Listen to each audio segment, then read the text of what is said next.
Olá! Bom dia, boa tarde, boa noite. É muito legal estar de volta aqui com vocês. Peço desculpa pois tive alguns problemas particulares, mas estamos novamente agora para continuar os estudos que temos feito sobre a Bíblia. E o assunto hoje é sola escritura ou só escritura. Vamos falar hoje da Bíblia. Somente a Bíblia é e deve ser a nossa regra de fé. E o texto base para nós hoje está aí, Hebreus 4:12. E diz assim, Hebreus 4:12, deixa eu abrir aqui. Porque a palavra de Deus é viva e eficaz, e mais cortante do que uma espada de dois gumes, e penetra até o ponto de dividir a alma e o espírito, juntas e medulas, e é apta para discernir os pensamentos e propósitos do coração. Então hoje nós vamos estar falando sobre a importância que a Bíblia tem com relação a ela se interpretar, a ela falar dela mesma, e somente ela ser a regra de fé para todos nós. Uma oposição a uma interpretação alegórica das Escrituras, em que muitos significados diferentes eram atribuídos ao texto. Os reformadores enfatizaram a importância de uma interpretação histórica gramatical da Bíblia, que levava a sério o significado gramatical e literal dos textos bíblicos. Então, o que acontece? A Bíblia, ela começou a ter alguns problemas com relação à interpretação.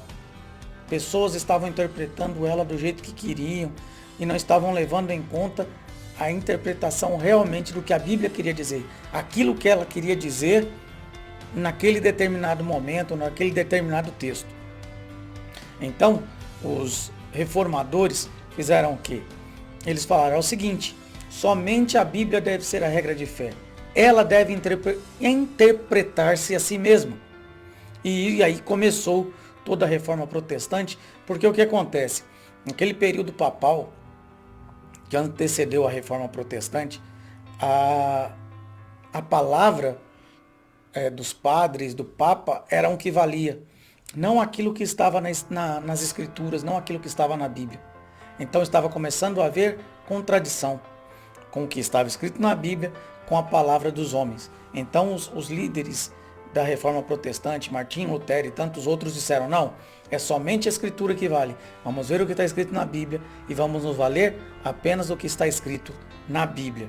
E vamos continuar também agora. O próximo assunto aqui agora é, Escritura como norma dominante. Então vamos ver isso. Escritura como norma dominante.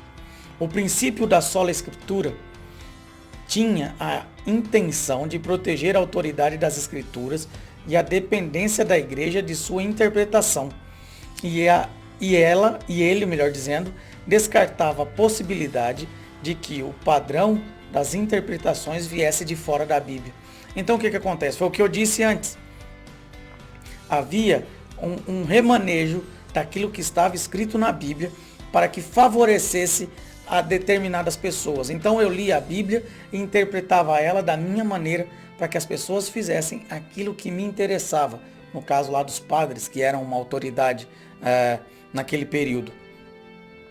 Se surge um conflito na interpretação da nossa fé, então somente as Escrituras têm autoridade que transcende e julga qualquer outra fonte de tradição da igreja, Não devemos ultrapassar nem contrariar o que está escrito na Bíblia.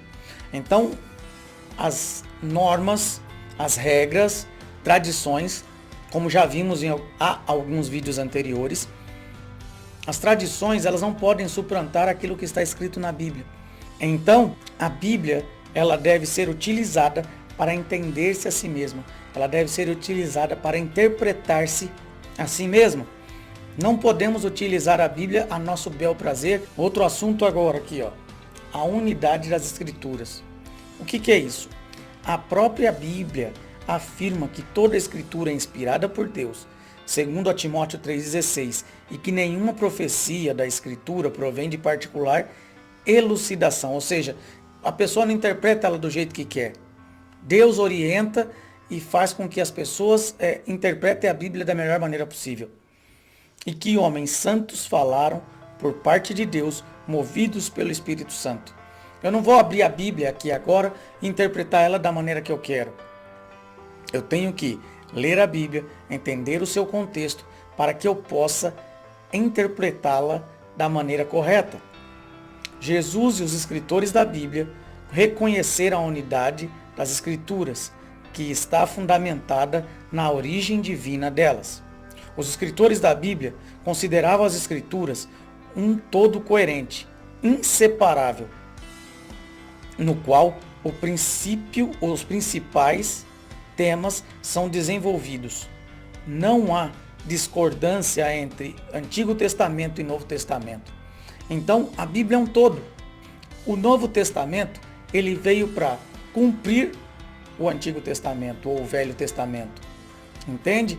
Ele não veio para substituir, mas ele veio falar assim: olha, tudo que estava escrito no Antigo Testamento é válido e agora se cumpriu no Novo Testamento.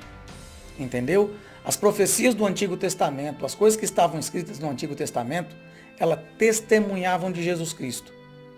E Jesus Cristo, quando veio, o que ele fez?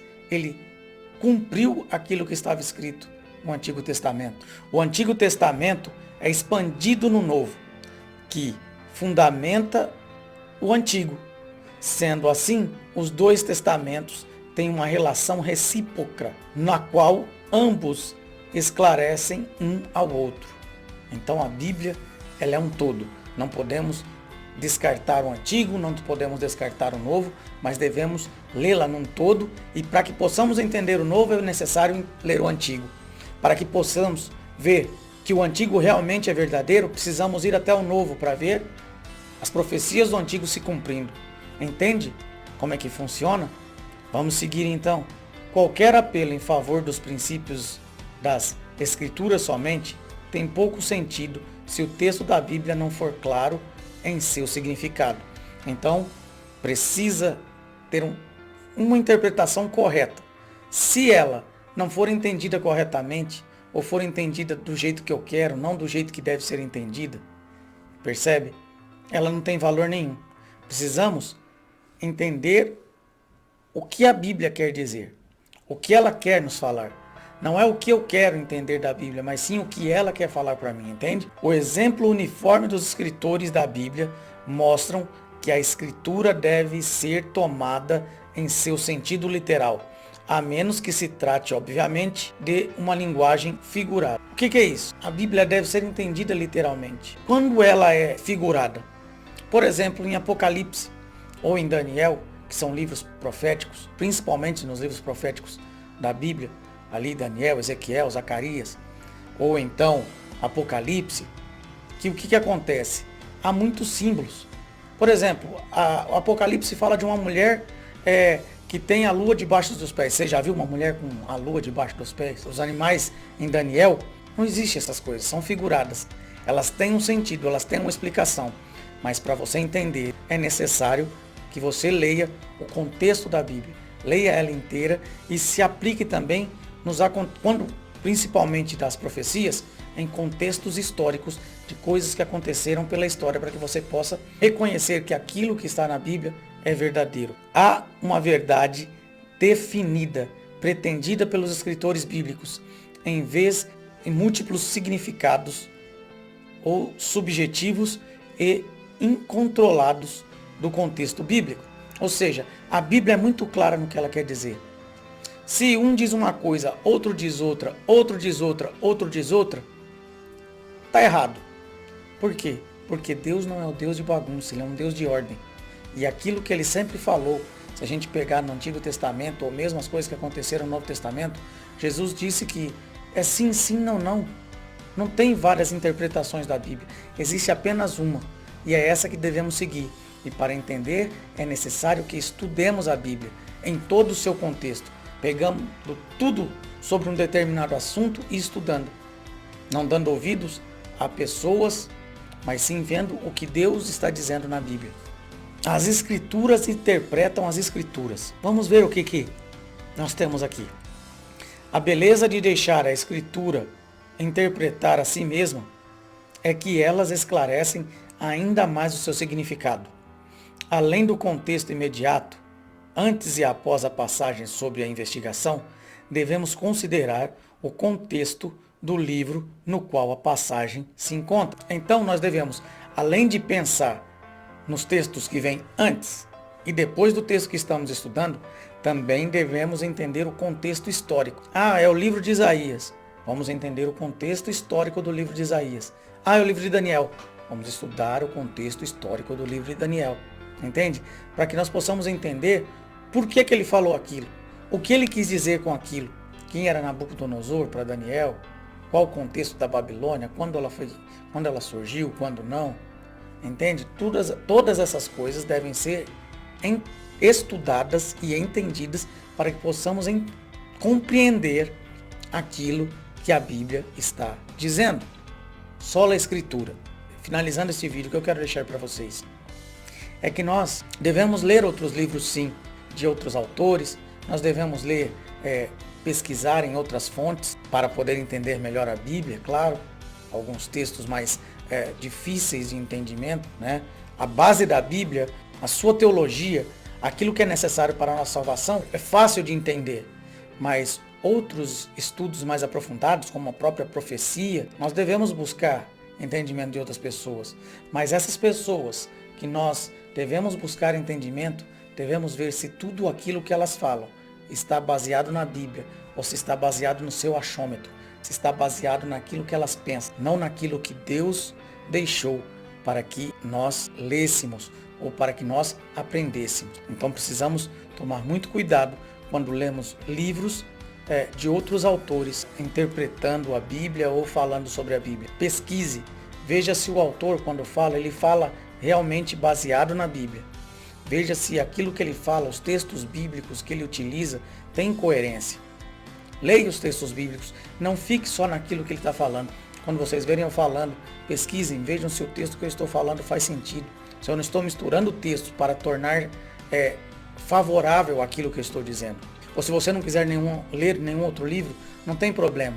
Mas baseie-se na Bíblia para poder aprender mais de Deus, para descobrir o que Deus quer para a sua vida. É isso aí. É isso que eu queria deixar para vocês hoje. Um forte abraço e até o próximo vídeo. Até mais.